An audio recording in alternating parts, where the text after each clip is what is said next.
Hey, how's it going? Welcome to Your Trek. I'm Mish, and we've got 3 episodes for you today. Um, did you watch them? And actually, we got. I think Rob is actually able to tune in because it's not like in the middle of the night for him. Um, so today we had The Enemy Within, Mud's Women, and What Little Girls Are Made Of. And sorry for having to go a little bit later, start a little bit later than I originally was going to start. The went to the Rose City Comic Con today, and saw Sulu and got some artwork. And well, you know what? I'm just going to share some of that with you right now. So my daughter's a big not only she is a Trekkie, but she's a huge Mario fan. So this dude right here, if you can see him, he is Charles something or other. Can't remember his name. Anyway, he is the voice of Mario. And so it was really cool. She had him sign a poster, but you know that when the game goes, when Mario goes woohoo, that's him. So anyway, so it was really cool to meet him. And then of course we saw George Takei, and trying not get the reflection from my monitor. There we go. So there's me and my daughter and George. Very cool to see him again. And it had been like 30 some years. And so it was so funny because we got in the autograph line, and I didn't want to pay for an autograph because I already got it 30 some years ago. And it was one of those where I wanted to basically just say hi, hey, this is my kid. My kid is the same age that I was when I first met you. So, and of course, the only child of 3 that is actually a Star Trek fan. So then I showed him, and let's see if I can't bring it up. Oh, maybe not. Anyway, so I showed him a picture of the two of us from like 30 plus years ago. And it was so funny. He looks at it and he goes, "You cut your hair." So it was actually pretty cool. Oh, and I don't know if I was more excited about meeting George, but his husband, Brad, was there. It was so funny. We're all standing in line, and George kind of comes out and sits down at, behind this little plastic screen that isn't going to really protect him from shit. And I see Brad. I'm like, dude, Brad's here. And there were a couple of people like, who's Brad? I'm like, his husband. Like, Brad Takei? Like, you don't know, like you're a fan and you don't know who his husband is. Anyway, so it was really cool to meet him too. I even showed him I showed him the same picture. Cause he was kind of standing in the line of helping people out while, so I showed him the picture and he's like, "Oh my God, George looks so young." So yeah, that was very, very cool. And then, so of course it's a Comic-Con. So you've got comic books and you've got artists and all this other really cool stuff. So walking back to get in line for the photo op with George, this literally stopped me. I saw this, it just kind of stopped me. So, this guy, his name is, what's his name? I think it's Sean Pagel or something like that. I'll put it in the comments when I figure out what his name is. Anyway, so he does this kind of artwork. Very, very cool. So I spent like $60 at his thing. So got that for my son. He's a huge Captain America fan. And of course, then there was some Star Trek stuff. So there's that too. Got that. And and I could not resist the Uhura. I thought that was very, very cool. Yeah. So, it was so funny because yes, very awesome. It was very, very awesome. Some great work. He's on Instagram. You know what? I'm just going to bring up the Instagram right now. Is there a way that I can actually see who I follow? I'm not a big fan of social media. Anyway, I'll figure it out later. So, and I'll just put it in the comment. I'll put it in the description. So, but anyway, it just kind of stopped me. His artwork was just like, I was like, wow, that's really cool. And initially I saw the Captain America thing and I was like, ooh, I think Ashton would like that. And then we start talking and he shows me some Star Trek stuff. And I'm just like, wow, that's really good too. So of course I bought all that. He actually ended up throwing in Spock for free. So I thought that was cool. And I asked him, if I could, how much it would cost if he signed them. And he goes, oh, I'll just sign all of them. I don't care. Which it's funny that I asked how much it costs because I remember I'm old enough to remember. And like when I first saw George Takei, like 30 plus years ago, you paid, I don't know, $30 to get into the convention, which I totally get inflation. I understand that, but autographs for free. You had to stand in line, but I mean, it was just like, I don't know. And now, like, I think George he was charging $80 for $80 for an autograph and $110 or $100 for a photo op, which I don't have a problem with that. They got to make money somehow. I totally get it, but I just like the good old days where you could like, hey, sign this and take a picture. And it was all for the cost of getting into the seminar. Okay. The convention. Now, back then there was also only conventions for one person. So I'm pretty sure that they were making lots of money off of just that. Now you go to a convention, it's huge. And you've got all of these people. Carl Weathers was also there. I was thinking about going over and talking to him, but he had a line. Funny thing I saw on him, like George, he would sign anything. He would sign a picture that he had at his table, or he'd sign whatever.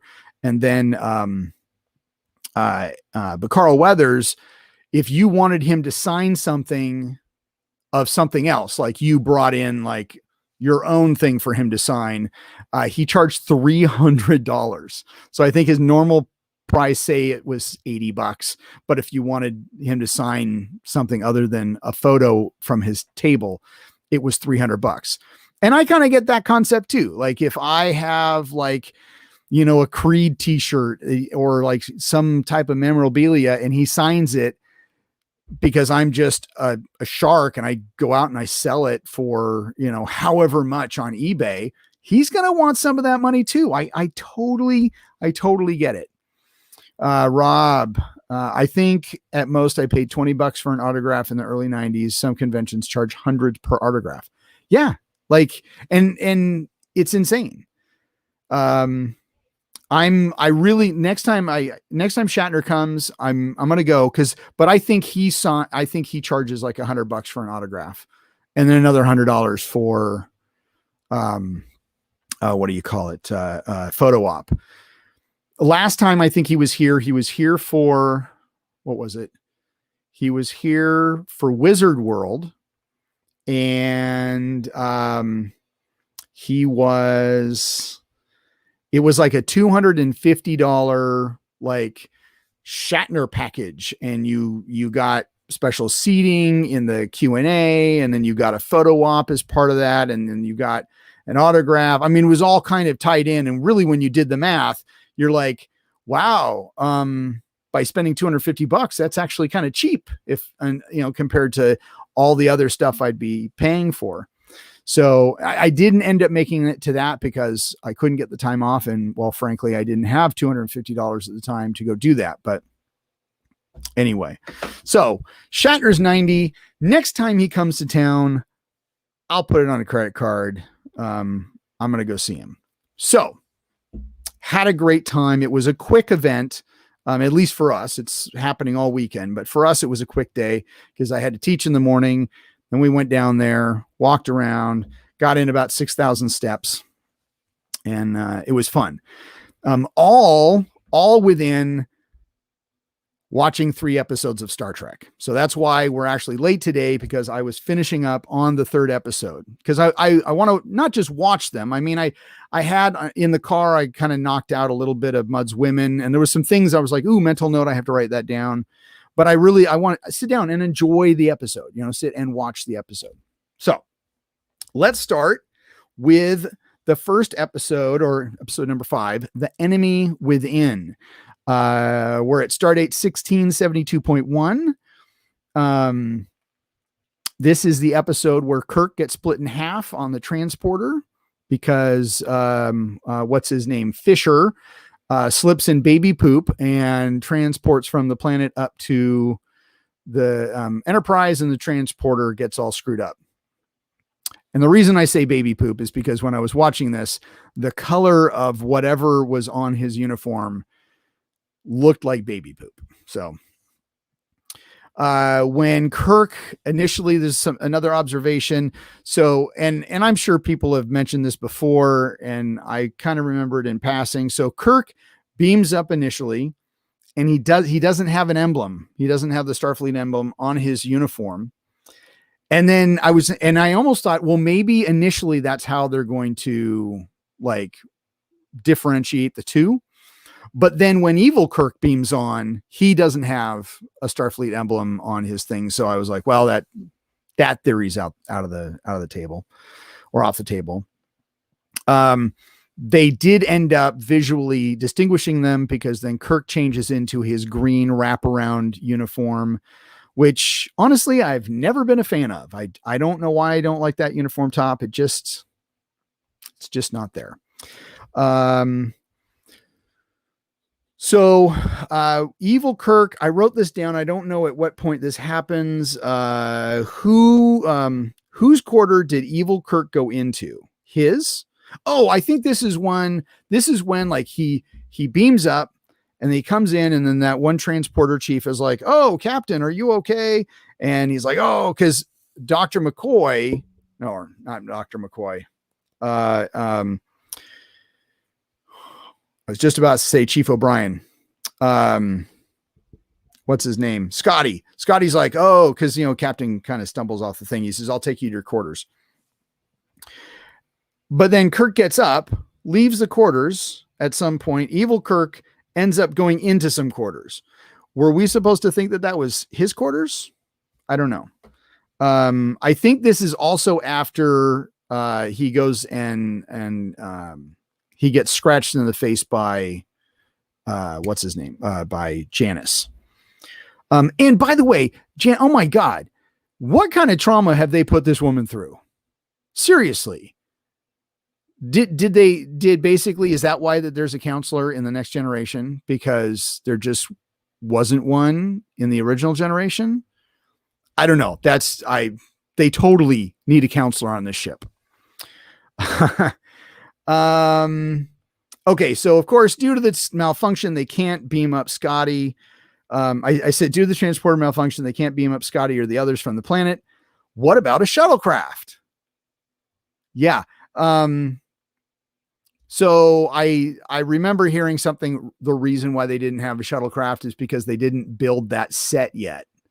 And so that's why they didn't use a shuttlecraft. So it wasn't even brought up. And then, okay. So Kirk is in apparently, or Evil Kirk is apparently in his quarters, and he's got these scratches on his face. And he goes over and he takes this makeup out of the drawer. Note, why does Kirk have foundation makeup in his quarters? Like, he's a dude. I don't know. I don't know. Just it was odd. Why would that be in his quarters? Yeah, we don't need no stinking shuttlecrafts because we have transporters. That's exactly. Honestly, I think there was probably some writer going, we probably could have solved some of our problems with a shuttlecraft, but there you go. And it'd be interesting. One thing I don't know off the top of my head, it'll be interesting. It'll be interesting to observe when they introduce shuttles, because we do have an episode called Galileo 7 where they're on a shuttlecraft. And even the Menagerie, they're on a shuttlecraft. So when is that in relationship to another episode where we actually see shuttles or they start using shuttles? Why does Kirk have makeup and what else is in those drawers? True. Yeah. Yeah. Very true. We don't know. We don't know. Maybe the woke are right. Maybe Kirk does kind of swing both ways. I don't know. Anyway, so they mentioned that it starts out being 20 degrees below zero. Are we using Celsius or Fahrenheit? I mean, it was kind of established later on that Earth goes by the metric system, so that would be Celsius. But because this is really an American show early on, I don't know, just thoughts. Now I will say this. I do like the way that they did do Kirk's makeup, because of course, the evil Kirk kind of covers up his scratches, and then they're still there. And they're there for the entire episode, even when he scratches the good Kirk to make them look the same. So I thought that was a good, continuity thing.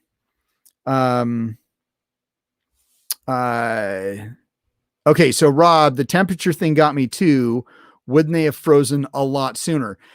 Yeah, because I know that what did they do? Did I even put it down? I didn't put it down, but there's like a couple different times where they give like, there's 2 times after this where it gets colder and colder and colder. 20 and it's like super, super cold before Sulu even turns on a phaser to heat up the rocks. I don't know. I don't know. I had not caught this part before. Of course, I remember the conversation. Oh, send us a pot of coffee by rope. But I hadn't heard the part where he says, if you can't get that, send down some rice wine. Is he asking for sake because he's Japanese? Are the writers like throwing that in because he's Japanese? I don't know. But it's funny because it's like, if I'm going to freeze to death like this, give me some sake so I just don't feel any of it. Yeah. Survival training isn't what it used to be, apparently. Okay. Now, when they're having this philosophical question, discussion about, the good in people and the evil in people, and they really need to be, together and one, and one can't live really without the other. I thought this was how this was phrased. Interesting. He says, Spock says, I have a human half and an alien half. Okay. To me, his alien half would not be alien to him. It really should have been like, I have a human half and a Vulcan half. And I wouldn't, because he's basically saying, look, I'm split. I know I'm split. And I know I couldn't be one without the other. My personality just isn't like that. But I thought it was interesting, are the writers just basically just promoting the concept that he's alien and that they have to do that? Or I don't know. Just thoughts. Oh yeah.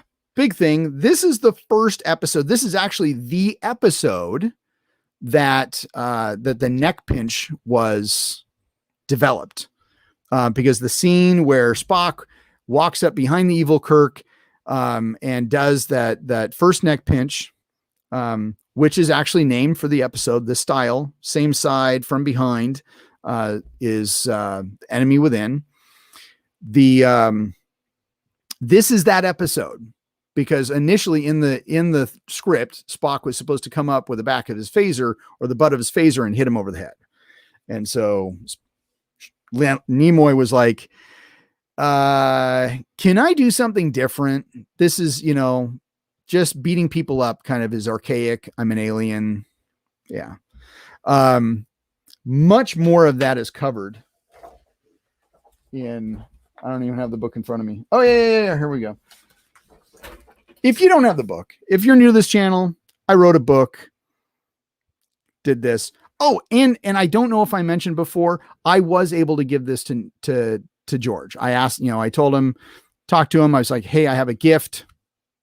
And he looks at it and he goes, oh, that's kind of cool. He says, can you demonstrate it? I was like, absolutely. Who wants a Vulcan neck pinch? And everyone kind of looked at me and I was like, well, I guess nobody. So, but he took it. Don't know what he'll ever do with it, if he'll even look at it again, but I was able to give him this. It was really awesome. But anyway, the whole story of how the neck pinch came to be and how to do it is in this book. All right. Shameless plug. Let's see. Another observation. I think they did a pretty good job with their, with the stunt doubles. Like, of course, you can tell, you can tell that, that it's not Shatner, but it's not super, super obvious. It's not super obvious. So I think they did do a pretty good, thing. Let's see. Oh, and then, so towards the end, Kirk is like, hey, I've made up my decision, and, he takes evil Kirk, and they're going to go in the transporter, and then evil Kirk foils him, beats him up, and then goes back up to the bridge. So when good Kirk comes on, now when evil Kirk comes onto the bridge, he's wearing the green shirt, the green uniform shirt, which is like, okay, I get it. It's like, oh, they switch uniforms. But when the good Kirk comes onto the bridge, he's also wearing the green one. Wouldn't he now be wearing the gold one? I would think so. So kind of a continuity thing, doesn't really make sense. Let's see. Rob puts, this is, I did like the turmoil in Spock over his inner battle and how they showed how extremes are harmful, both too much good and evil. However, the balance of both is what creates balance itself. Yes. Yeah. And really getting to, he kind of looked at it also as like a scientific thing, like really seeing too good and too evil. And really, and even Kirk makes a mention of that, where it's like, he says, I saw a side of me I really never thought I'd see.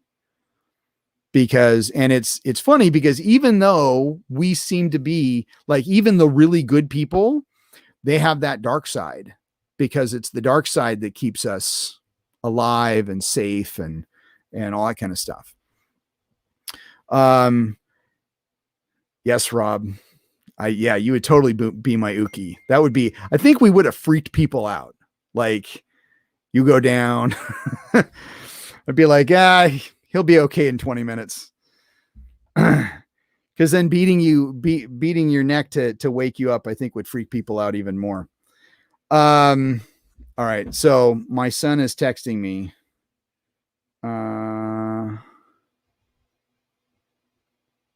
Okay. Hold on a second. Yes. Call you in a bit. All right. So, next episode, Mudd's Women. Now, I watched most of this in the car. Okay. Yes, it totally would have been a lasting memory for George. He would have been like, "What are you doing?" And I would have been like, "Read the book." Mudd's Women. I read this. I read this. I watched this in the car. Yes, I was driving. I know it's bad, Mish. So I only have a few notes on this. We are at Stardate 1329.8. Mudd is, you guys should have seen the episode there, but these are some things that I just kind of popped up. So, or that really stood out for me. So, Mudd is taking this, we start off with this unidentified ship that is basically running away from the Enterprise. And when they finally get Mudd on board and his women, and they actually do in the episode, they actually do say, Kirk talks about Mudd's women. And I'm like, ooh, they use the name of the episode in the episode. Which honestly, I had never heard. I just had never paid attention to that before. So why are they chasing this guy? And what authority do they have? Because I don't know. I guess it would be, because what if he's like an alien species? Like if he, like, they capture him, does, like, at some point, what if Harry isn't part of the Federation? Then the Kirk and the Enterprise don't have any authority over him at all, or anything like that. So, I don't know. Mudd and his crappy Irish accent. Yes, totally. So I don't know, like, it would have, maybe that's now, and I'll have to look. So I have James Blish's Star Trek readers, and they're basically essentially novelizations of the episodes. I wonder why I wonder if it says in there why they were chasing him, or what he comes up with. Yes. Okay. So yeah, doesn't Kirk mention something about an unlicensed ship or something like that during the interrogation? Rob, yes, he does. But I don't know. Maybe I still wonder, what kind of authority does Kirk have, though? Did they recognize it as a ship familiar within Federation space? And but just they didn't have a like a transmit code. Because he mentioned something about not having the correct licensing, and like flight, he like failing to register a flight plan. It's like, really? Like, this is space. It's not like you're flying an airplane from like New York to Connecticut. Like this is space. It's really big. I don't know. I guess they had to put something in the script. Uhura is wearing a gold uniform. So not sure exactly when, and I know it's somewhere on the internet somewhere. I don't know when this episode was filmed compared to other episodes, but Uhura is in a gold uniform. Sulu mentions as they're chasing Mudd, Sulu mentions something about as the Enterprise is being taxed, or I don't know, something's going on. He mentions dilithium crystal circuit, Just that he says, oh, the dilithium crystal circuit has blown. And of course, that's how they get to what was it, Rigel 7? Maybe it wasn't Rigel 7. It was somewhere. It was in the Rigel system. We got to keep track of how many Rigel planets there are. Like which ones are inhabitable, because this one was inhabitable, but it was like there were sandstorms and something like that. But anyway, it was them like getting like blowing all the dilithium crystal circuits. So then they have to go to this one planet to get more dilithium crystal. Let's see.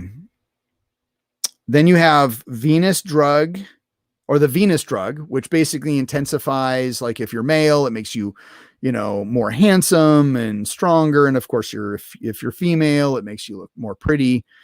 Why not you just use makeup? Or you could believe in yourself. That was kind of the moral of this show. Just believe in yourself. Because of course, at the end, I can't remember the blonde who has an issue trying to get Kirk to do what she wants, and then has that issue with that one miner and cooks for him. But hey, she, she slept in his bed, or slept, I don't know if it was with him, but anyway, she slept in his bed, ate some food. So she was repaying him in chores. Good, honest work, man or woman, good, honest, hey, I take, I give. But the moral of this story was believe in yourself. Because honestly, yeah, the blonde was kind of homely looking. Throw some makeup on her and she's pretty. Now, I'm not really a makeup kind of guy. I've never understood it. I remember my sister going out with my aunt and to some mall and then coming back, and I was like, oh, did you go and take hooker classes? Because like the makeup, I don't know, I'm just not a makeup person. But I just thought that was kind of funny. That's the moral of the story. And then of course, what is it? Mudd is taken by Kirk, and he's like, oh, well, he's like, what are they going to do with me? He says, well, I can be a character witness for you. And he goes, oh, but they throw away the key. And then you just get this smirk on Kirk's face. I thought that was kind of funny. Okay. Random answer. So this is to Rigel. Okay. Random answer: 8 inhabited planets, 4 uninhabited planets, and an asteroid belt. Ooh, thanks, Google. Thank you, Google. Thank you, Google. Awesome. All right. Sweet. Nice to know. All right. So now we are, we're on to the third episode of the day. What are little girls made of? This is the one where, Christine Chapel, they go to Roger Corby's planet. Can't remember what the planet name is off the top of my head.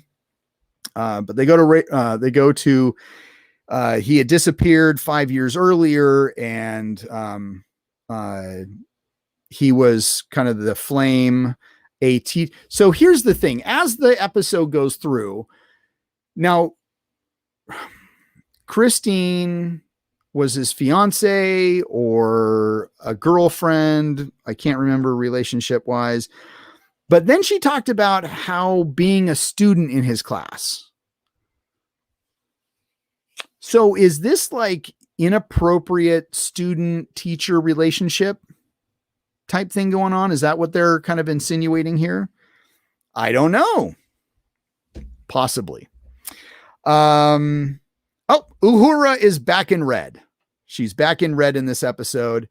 Now, of course, when Roger Corby is like, hey, I'm down here, I'm alive, but I'm only going to take you, Kirk.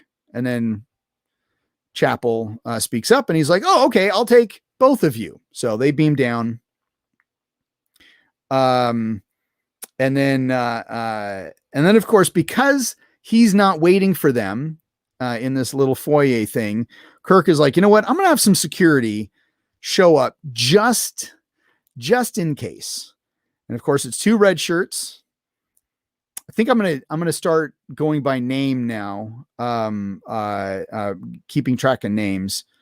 I'm sure it's somewhere on the internet, but I'm gonna keep my own list, just like with this number behind me. So we have Rayburn and Matthews. Okay, Matthews lasts 2 minutes. he dies after 2 minutes. Now here's the thing. Matthews has got gray hair, like kind of like me. So like not a lot of gray, but he has gray hair. So he survived some missions. He really has. So, but he dies. He dies. And in fact, I think this episode, I think, starts a couple different tropes, because this episode is the first episode we see red shirts die. If I'm not mistaken, we're only like 7 episodes in. So I think this is the first episode we see red shirts die. So Matthews, like I said, lasts 2 minutes. Rayburn, he lasts 4. 4 minutes into the episode and you're dead. Like, I don't know. I did notice that when they're talking about Roger Corby, before they beam down a picture of him, he is wearing an older style uniform top, and you can tell just because of the neck. And of course they've got the old laser pistols. So I would say this, if they've got the old laser pistols and it's been about 5 years since his disappearance, I would say within the period, and not really sure exactly how long, off the top of my head, how long it was between the events of The Cage and the events of Where No Man's Gone Before, or even, because in Where No Man's Gone Before, they had phaser pistol, or the old laser pistols. But basically the time of this episode, say, okay, compared to The Cage. So the phasers that we see, they must be newer. So just an observation there. Let's see. I think that was so the trope of the red shirts. 2 smart things that I think Kirk did in this episode was when Corby tells Rock to not mock Christine. And then Kirk is also like, and never disobey her orders. So of course, if that wasn't there, he would be dead, because even though he kind of Rock tussles with him a little bit, he ends up saving her because of Christine. And then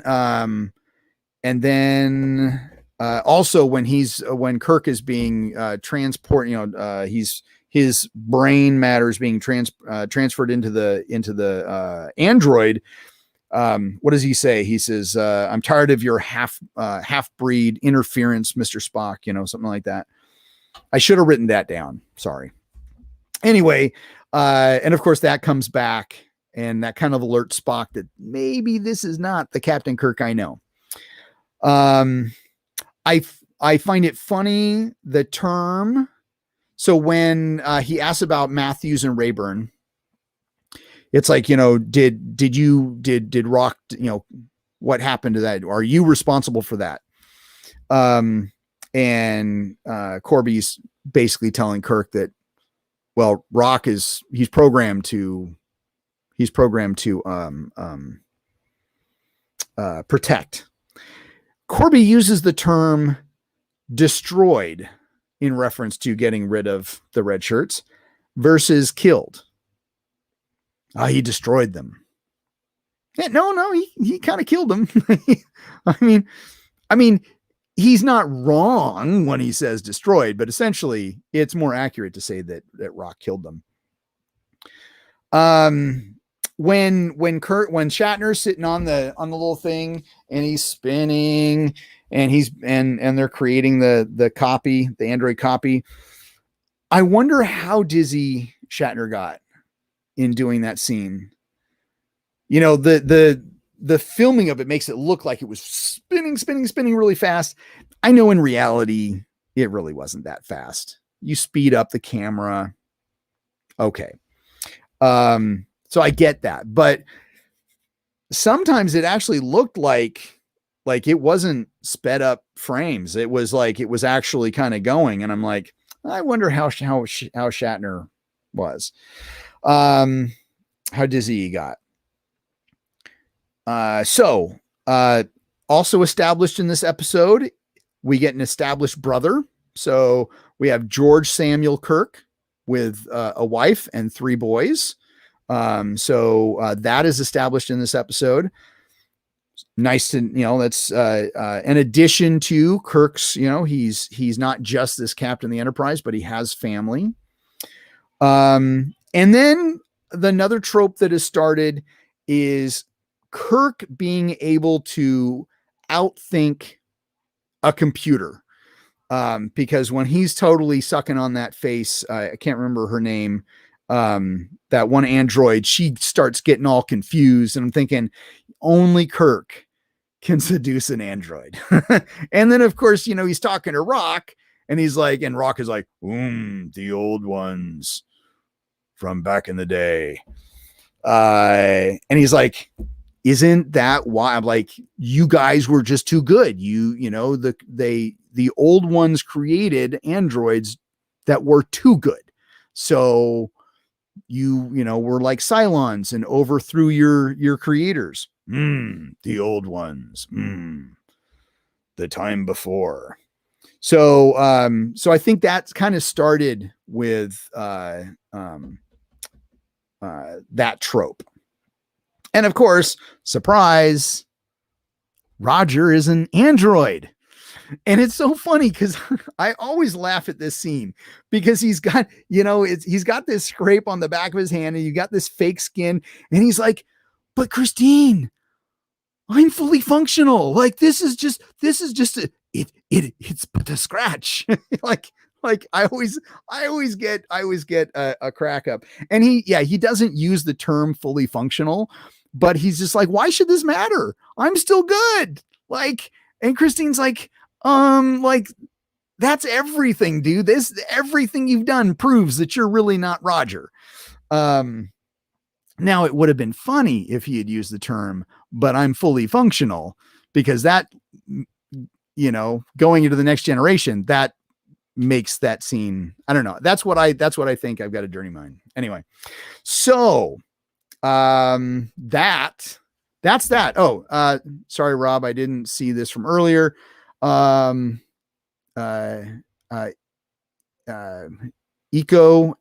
3. How do you pronounce that? I can't remember. Anyway, one of your favorite episodes. Yeah, it was a fun episode. Now we get 2 Kirks so actually in this series of 3 episodes, we get 2 episodes with double Kirks. And actually with this episode they actually did the side by side, what's that one movie? EXO. Let's see. What's that one movie with the twins? Lindsay Lohan played it one time. Anyway, they did the side by side with Shatner. So having 2 Shatners in the same scene. Nowadays, Parent Trap. Yes. Thank you, Rob. Thank you, Parent Trap. Anyway, but they did that type of Parent Trap type of thing where they had 2 Shatners on screen at the same time. Pretty easy in today's technology, probably a challenge for TV back then. So I'm sure back in the 60s, that would have been like, ooh, let's try this. And they did it very successfully. So anyway, so that's our 3 episodes for today. I will say this. So far I'm having, split screen using editing was very cool and not used back often then. Yes, very true. Days like today are like this is going to be challenging. I knew getting into this year of Trek, it was going to be a challenge. I'm like teaching, watching an episode, going to the Comic-Con, watching 2 episodes, then live streaming. Cause I don't want to, like, I could totally live stream at 9:00 at night because it's 9:00 at night on the Pacific Coast. But I want to try, and if people are interested watching live on the East Coast, like Rob, thank you for showing up today. I want to try and do that too. So I'm thinking 7 would be a great time, because then that makes it's the latest I want to do is 7, because that would be 10:00 Eastern time. But it's one of those where, God, today was so jam packed that it's just like, wow. But it was good, like a full day of geekness, I do foresee it being like, especially like in a couple weeks, I'm going to be going out to Indiana, like watching the 3 episodes for that Saturday and doing a live stream. That's going to be difficult. So I may have to do what I suggest to people with, and shameless plug again for this, where, and actually, let's see, let's just go to today. Today is September 11th. Never forget. Where we have 3 episodes, but I've got those check boxes. So it's one of those where it's like, okay, well, I may have to watch ahead on the plane, take notes, and then if I can actually do a live stream, which I totally plan to while I'm in Indiana, then, because I plan to do one every single day. And if I really can't, then I'm freaking super busy and I can't. But it's one of those where it's like, I'm going to do what I can. So yeah. So busy days like today, I probably should have caught an episode last night. So anyway, I haven't put a post up for tomorrow yet. I haven't created a broadcast, but I'm looking at the time. I'm thinking, because I have a class at 7. I have a Zoom at 7 my time. So I'm thinking probably, because that's when I've been doing Lower Decks. Brain is slowly starting not to work. I usually do it about 5:30. That's probably what I'll do tomorrow, 5 or 5:30. So 2 episodes for tomorrow. And looking at our little book, flip.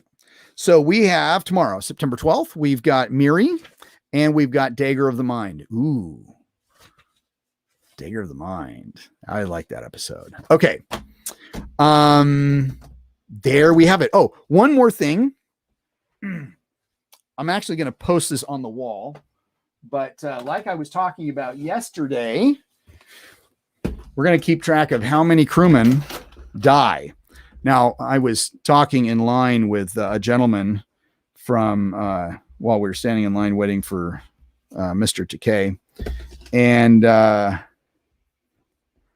and he says, well, they probably stopped at Starbases and got new crew. So why would you keep track of how many people die? Because it's fun. That's why. And his name was Mitch. That's the other funny thing. His name was Mitch.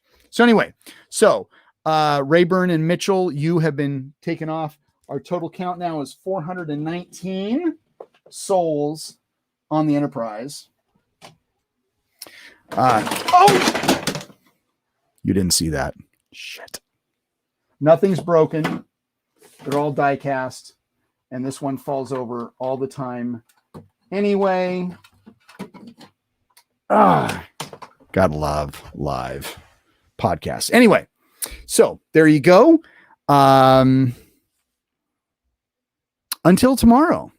Tomorrow at, I'm just going to say 5:30. 5:30 is a great time. So until tomorrow. Yes. Thank you, Rob. You saw nothing. All right. Until tomorrow, live long and prosper. and we'll see you